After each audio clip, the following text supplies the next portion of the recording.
Hi everyone, today we're going to crochet a Good Things peanut ornament. I think this design of persimmon pairs perfectly with the peanut, so let's start by crocheting the leaves and the persimmon body, then we'll move on to crocheting the peanut. Let's begin with the leaf. Start a magic ring with 8 stitches. The turning chain doesn't count as a stitch. Crocheting 8 single crochets. Here's the first one. 2, 3, 8. Now pull the ring tight.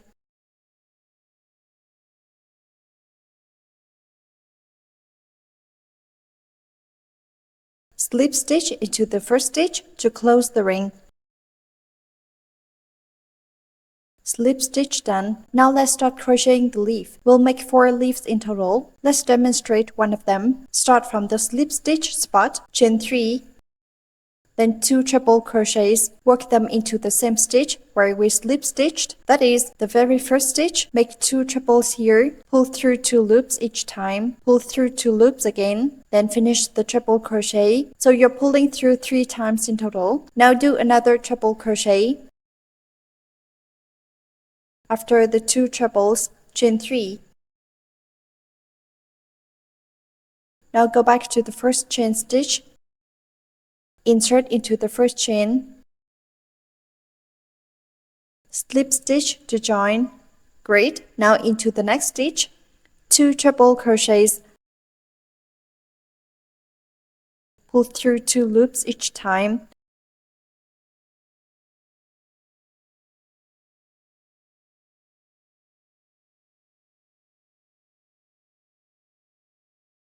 After that, chain 3.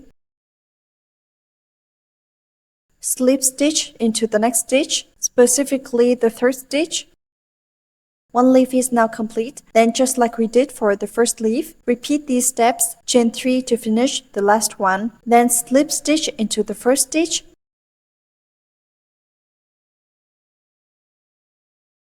Then fasten off. If you want to sew the leaf onto the persimmon, leave a long tail. If you plan to glue it, you can just cut the yarn. Now crochet a chain to make a hanging loop. Pull it through the center of the leaf. Leaf crochet is complete. Now let's crochet the persimmon body. Start with the magic ring. Wrap a loop to make a circle. Chain 1 to start. Pull through and yarn over. This doesn't count as a stitch. Round 1. Work 7 single crochets. Bring the yarn through, yarn over and pull through both loops. That's 1 single crochet. Place the stitch marker on the first stitch. Continue with 6 more single crochets.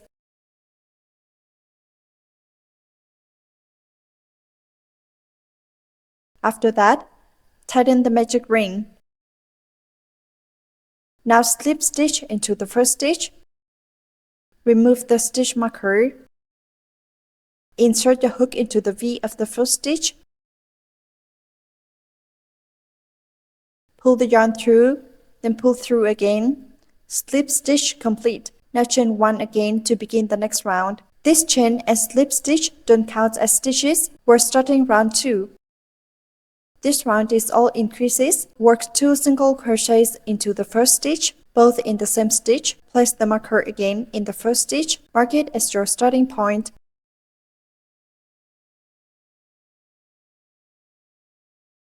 Continue in the next stitch. That's another increase. 2 single crochets in 1 stitch. Repeat this 6 more times. Insert the hook and work 2 single crochets in each stitch. Repeat for each one. Complete the full round. You should have 14 stitches at the end of this round. Join to the first stitch with a slip stitch. Important reminder, don't crochet or slip stitch into the turning chain or slip stitch from before, or you might end up with the wrong stitch count.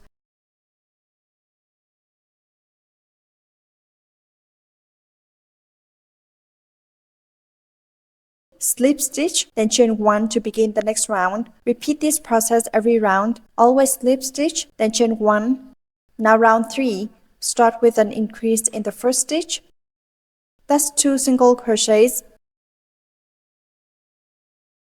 Don't forget to use your stitch marker. I'm skipping it here just to save time. Then work 1 single crochet in the next stitch. This is 1 set. Repeat 7 times. Increase again. At the end of this round, you'll have 21 stitches. Finish on your own, then slip stitch to join, then chain 1 again. Now let's start round 4. Work 2 single crochets, then an increase, 2 in 1 stitch. Place a stitch marker, then again 1 single crochet increase, work 2 single crochets in the same stitch. That's 1 full set. Repeat this pattern 7 times. Rounds 4 to 7 follow the same pattern. Increase based on consistent sequence. Refer to the chart for the full instructions. When you see X, crochet 1 single crochet, insert the hook and make 1 stitch. When you see a V, that means an increase. Work 2 stitches into the same spot. That's the single crochet increase. Follow this to complete rounds 4 to 7. Now move on to round 8. Rounds 8 through 13 follow the same method. Each round, 11 single crochets and 1 slip stitch. Repeat for 3 sets. In the last set, crochet 12 single crochets and a slip stitch. Let's first do 11 single crochets. Slip stitch should go into a separate stitch. 11 single crochets done. Now in the next stitch, insert the hook and do a slip stitch. Then move to the next stitch and begin the next set. Repeat 11 single crochets, 1 slip stitch. Follow this sequence to finish the round. At the end of each round, take note, the last stitch of the round will be a slip stitch. Once done, you'll need to join it back to the first stitch with a slip stitch. Even if it's a slip stitch, still follow with a chain 1 as usual. Slip stitch, then chain 1. Now for round 9. Begin the first single crochet right where we left off. Repeat this method to complete rounds 8 through 13. Round 13 is now complete. Starting from round 14, we'll begin decreasing stitches until the end. Round 14 follows the pattern, 5 single crochets, then 1 decrease. Repeat this for 7 sets. Okay, 5 single crochets.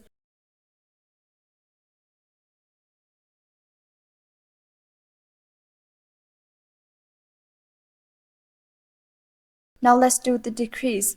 2 stitches together. Insert the hook only into the front loops of the next 2 stitches. Yarn over and pull through both loops. Yarn over again. Pull through the 2 loops on your hook. That's how you do a decrease. Now from round 14 to round 18, follow the pattern shown on screen to continue decreasing. Follow it to complete your crocheting. Then stuff the persimmon with cotton. Use size 3 cotton yarn. Next is round 19, the final round. Crochet all decreases in this round, which means a total of 7 decrease stitches.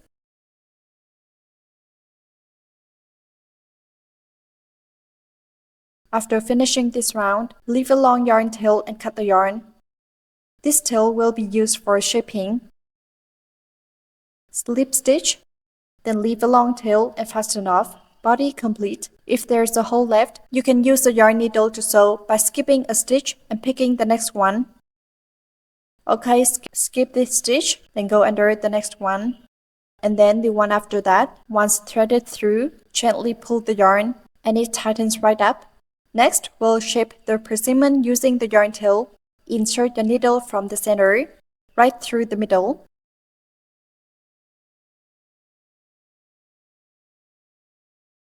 Okay, now pull along the line where we did the slip stitches. Then go back from the center to the other side.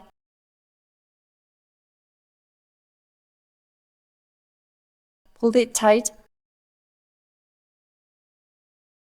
Repeat this for all 4 shaping lines. Use the same method to shape each section of the persimmon. And finish off by securing the yarn. Now we'll crochet the peanut. Start with the magic ring. Bring the yarn over the loop. Chain 1 to start. This doesn't count as a stitch.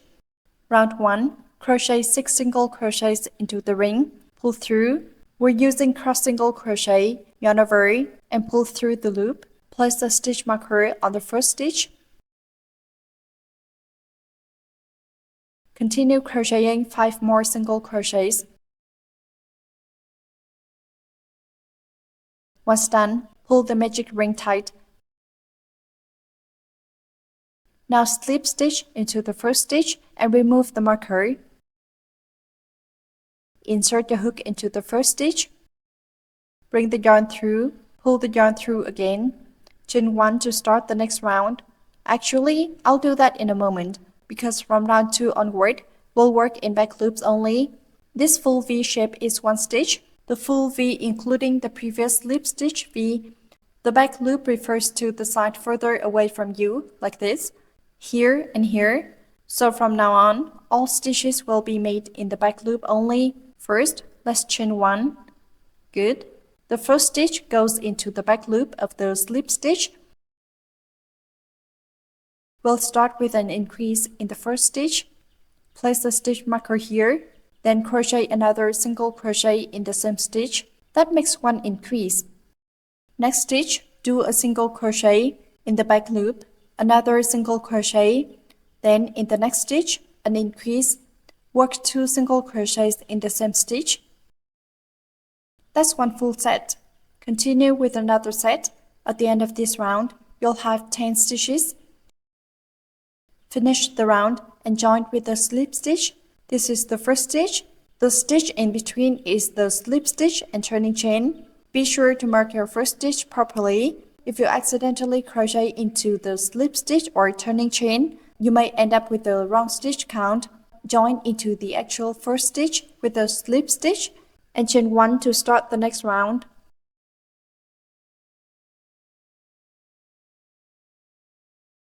Each round should always begin with a slip stitch and a chain 1. Now let's move on to round 3. Start by finding the back loop of the previous slip stitch. Crochet 4 single crochets, then 1 increase. That's 5 stitches total.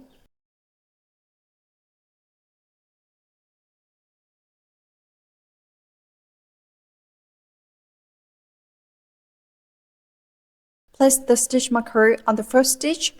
Now crochet an increase. That's 1 full set. Repeat 1 more set. This round ends with 12 stitches. Now on to round 4. In this round, we'll work 2 single crochets, then 1 increase. We'll make 4 sets total.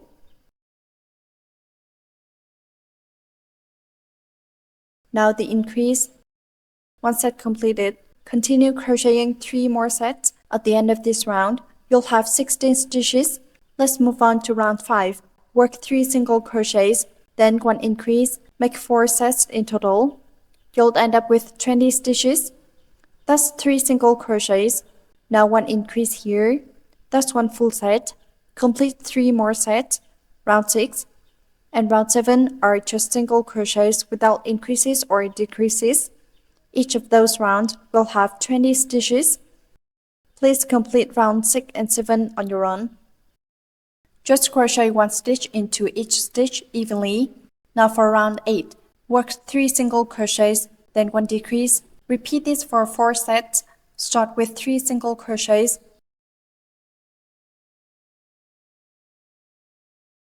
Now let's do the decrease. We're going to combine the next 2 stitches. Insert into the first stitch and pull through, then insert into the next stitch, yarn over and pull through. Now you have 3 loops on your hook. Yarn over and pull through all 3 loops. That's 1 decrease. Repeat this pattern 3 more times to finish the round. Round 9. Work 6 single crochets, then 1 decrease. Repeat twice. You'll end up with 14 stitches. Let's crochet 6 single crochets first.